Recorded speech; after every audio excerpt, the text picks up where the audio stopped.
สวัสดีต้อนรับเข้าสู่ช่อง YouTube บ่าวสะคำชาแนลพี่น้องมื้อนี้มาเบิ่งหน้าบ่าวสะคำชาแนลพี่น้อง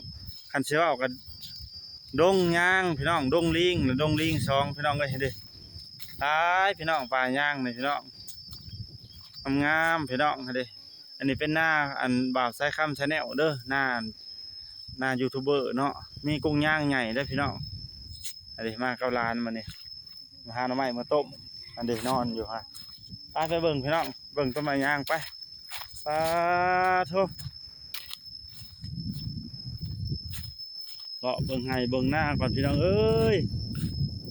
เป็นยังไงกุ้งย่างพี่น้องเอ้ยเดี๋ยวไม้ย่างหน้าบ่าวสะคำชาแนลพี่น้องเอ้ย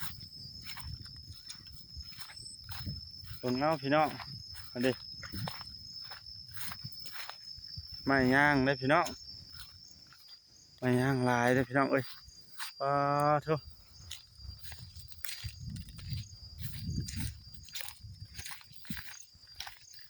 เดี๋ยวพี่น้องลายได้พี่น้องเอ้ยเดี๋ยวกุ้งย่างบ่าวสะคำชาแนลอันนี้จะเป็นบริเวณทงหน้าบ่าวสะคำชาแนลพี่น้องถือว่าบริเหตุเอาหมดดอกพี่น้องเอ้ยเมื่อยเดี๋ยวมีแต่หญ้าแต่ยังพี่น้องเอ้ย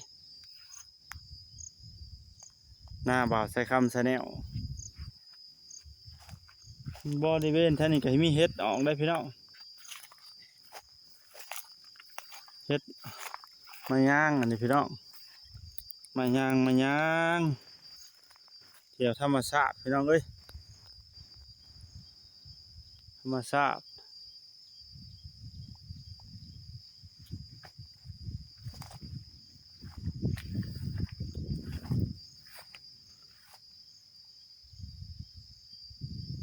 เที่ยวธรรมชาติพี่น้องเอ้ยเด้หน้าบ่าวสะคำชาแนลพี่น้องไปเลาะเบิ่งในตรงหน้าสิประมาณนี้แหละพี่น้องหักบ่ไ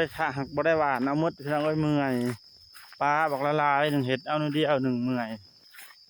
ธรรมชาติดงลิงอันนี้ดงลิง2พี่น้องป่าไม้ลายได้พี่น้องโอ้นี่แต่ต้นไม้ย่างได้พี่น้องนี่แต่ต้นไม้ย่าง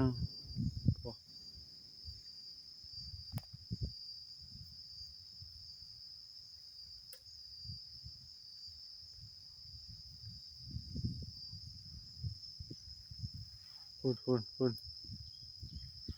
ลายพี่น้องลายแห้งพี่น้องเอ้ยตรงลิง2ซ้ำนี่แหละพี่น้องเอ้ยมันมีป่าไม้ไปยังลายหน้าบ่าวสะคำชาแนล